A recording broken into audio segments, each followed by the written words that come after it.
Pemirsa, penanganan penyakit TBC di Indonesia pada masa pandemi COVID-19 mengalami berbagai kendala. Salah satunya adalah terhentinya investigasi kontak untuk mencari orang yang terpapar bakteri tuberkulosis. Akibatnya tidak diketahui secara pasti angka penambahan kasus.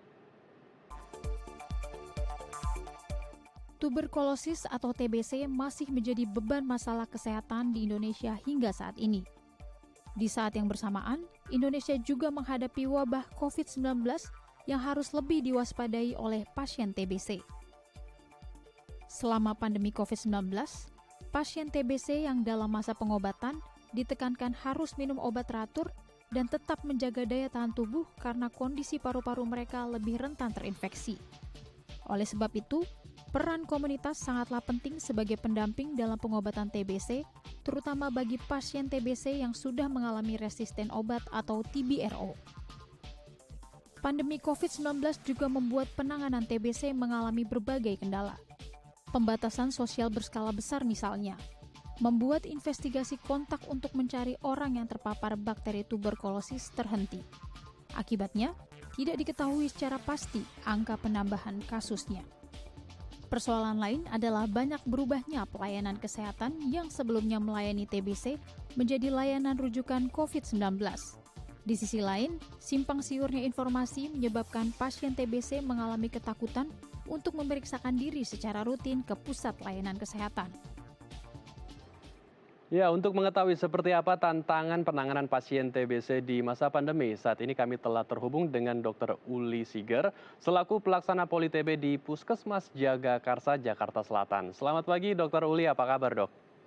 Selamat pagi, sehat luar biasa, tos TB. Baik. Dokter Uli, kita tahu pandemi COVID-19 ini berdampak ke seluruh sektor, salah satunya juga penanganan bagi pasien TBC. Karena saat ini mungkin rumah sakit di Jakarta digunakan untuk menangani dan juga mentreatment pasien-pasien COVID-19.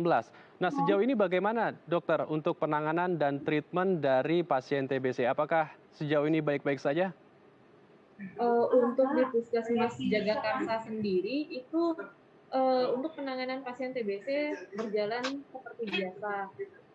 Dan karena di sini pelayanan untuk TBC-nya dan pelayanan COVID-nya itu dipisahkan, jadi tidak ada masalah untuk pasien TBC-nya tetap kita layani seperti biasa, namun alurnya tetap harus mengikuti screening COVID dulu. Nanti setelah itu baru nanti pasiennya akan kita layani, begitu. Baik. Untuk para pasien TB sendiri, mungkin mereka juga mengalami kekhawatiran yang sangat besar ya, karena saat ini mereka mempunyai komorbid. Karena di masa pandemi seperti saat ini mungkin lebih tinggi lagi kekhawatiran mereka. Nah, untuk perawatannya sendiri apakah ada jalur yang khusus untuk mereka atau ada treatment khusus pada saat merawat pasien-pasien TB ini, Dok? Untuk treatment khususnya mungkin pada pasien-pasien TB kita itu melakukan penambahan obat berupa multivitamin, yaitu vitamin C dan vitamin D. Dan anjuran untuk pasien-pasien TB tetap melakukan protokol kesehatan dan berjemur untuk meningkatkan daya tahan tubuhnya. Baik, jadi ada treatment tambahan lagi bagi mereka agar sistem kekebalan tubuhnya meningkat ya saat ingin ke puskesmas melakukan pengobatan ya, Dok ya? Ya, dengan penambahan multivitamin tadi. Baik, ada multivitamin juga. Lalu apakah jumlah dari pasien TB di tengah pandemi COVID-19 saat ini meningkat atau menurun, dokter? Karena kita tahu banyak mungkin pasien-pasien TB yang merasa khawatir ingin puskesmas, ingin melakukan perjalanan ke puskesmas untuk melakukan pengobatan, namun dia khawatir mungkin di tengah perjalanan akan terpapar oleh COVID-19. Iya, untuk jumlah pasien TB justru sangat menurun pada saat masa pandemi ini. Mungkin dengan stigma COVID tadi, jadi banyak pasien-pasien yang datang ke puskesmas itu kalau nggak benar-benar begitu sakit. Jadi kalau dia masih bisa menahan sakitnya, dia tidak akan datang ke puskesmas karena takut dikatakan COVID, antara stigma antara COVID dan TB yang mereka belum begitu jelas mengertinya.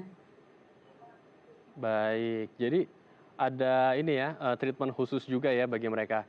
Lalu apakah ada, sistem follow up bagi pasien TB, Dok? Karena kalau di rumah kan kita tidak bisa memonitoring mereka apakah mereka rutin meminum obat dan melakukan pengobatan sendiri di rumahnya pribadi gitu. Apakah ada treatment khusus dari rumah ke rumah, Dokter? Kalau untuk di Puskesmas Jagakarsa sendiri, kita itu melakukan kontrol minum obat dengan cara mengirimkan foto minum obatnya by WA. Jadi setiap pasien itu meminum obatnya di rumah, dia memfoto saat dia minum obat dan mengirimkan ke WA Puskesmas Kecamatan Jagakarsa sendiri. Nah, untuk kontrol ke rumah itu kita adakan saat melakukan investigasi kontak. Nah, namun karena masa pandemi seperti saat ini, kita untuk kader maupun teman-teman peta yang turun mendampingi pasien itu, kita memang anjurkan untuk menggunakan APD lengkap dan melihat zonasi sesuai dengan zona COVID. Kalau misalnya pasien tersebut berada di zona merah, di daerah yang wilayah zona merah, kita sarankan untuk kader menunda dulu pendampingannya. Namun kalau misalnya pasien tersebut berada di zona COVID kuning ataupun hijau, kita izinkan untuk teman peta ataupun kader turun mendampingi pasien tersebut. Baik, jadi ada pendampingan khusus juga ya, bahkan dari relawan-relawan organisasi sosial juga ikut serta untuk mendampingi para pasien TB ya, Dokter ya?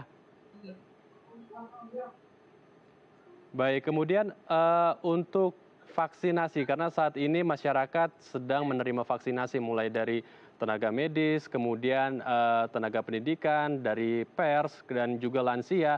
Lalu apakah para pasien TB ini ke depannya akan juga menerima vaksinasi? Untuk vaksinasi sendiri itu sebenarnya dibolehkan untuk pasien TB. Nah, apalagi untuk pasien-pasien TB yang telah menjalani pengobatan minimal 2 minggu. Itu telah diizinkan untuk mengikuti vaksinasi COVID. Cuman untuk program sekarang kita belum memulainya, mungkin nanti akan ada waktu untuk memulainya untuk penyuntikan vaksin tersebut kepada pasien-pasien TB yang telah mengikuti pengobatan lebih dari 2 minggu. Baik, jadi kita lihat juga dari kondisi para pasien TB-nya ya, apakah benar-benar bisa diproses untuk menerima vaksinasi atau tidak. Baik, Iya. baik dokter. Selain pasien TB, ada pula TBRO, tuberkulosis dengan resisten obat. Apakah treatment atau perawatan bagi para pasien TBRO ini berbeda dengan TB biasa? Karena saya mengetahui dari beberapa liputan belakangan, ini kasusnya dia cukup berat karena efeknya dari minum obat itu juga bisa bermacam-macam, dokter. Iya, treatment untuk pasien TBRO dan dengan TB biasa itu memang berbeda. Apalagi dalam jumlah obat yang dikonsumsi oleh TBRO itu lebih banyak dibandingkan TB biasa, bisa sampai 15 ataupun eh, 18 tablet per harinya. Dan di samping itu untuk dalam jangka waktu pengobatannya juga itu berbeda. Pada pasien-pasien TB yang biasa itu pengobatannya hanya cukup dengan 6 bulan, sementara untuk pasien-pasien TB resisten obat itu bisa 9 bulan ataupun 20 bulan atau 2 tahun.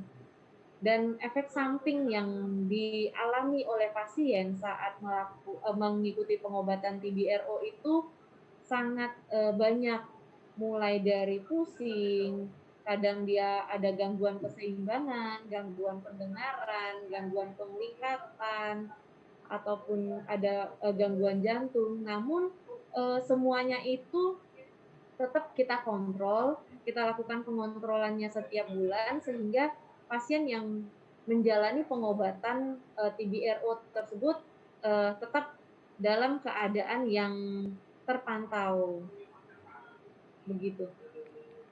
Baik, jadi pemantauan agar para pasien meminum obat itu juga penting ya, karena kalau tidak meminum obat dalam beberapa hari pun itu efek dari tuberkulosis di tubuh para pasien itu akan lebih buruk ya.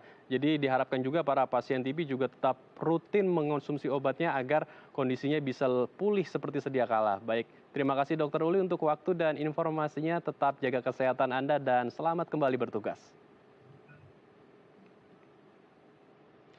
Baik pemirsa, usai jeda kami akan melanjutkan perbincangan masih seputar penanganan pasien TBC di masa pandemi. Untuk itu tetaplah bersama kami di Halo Indonesia.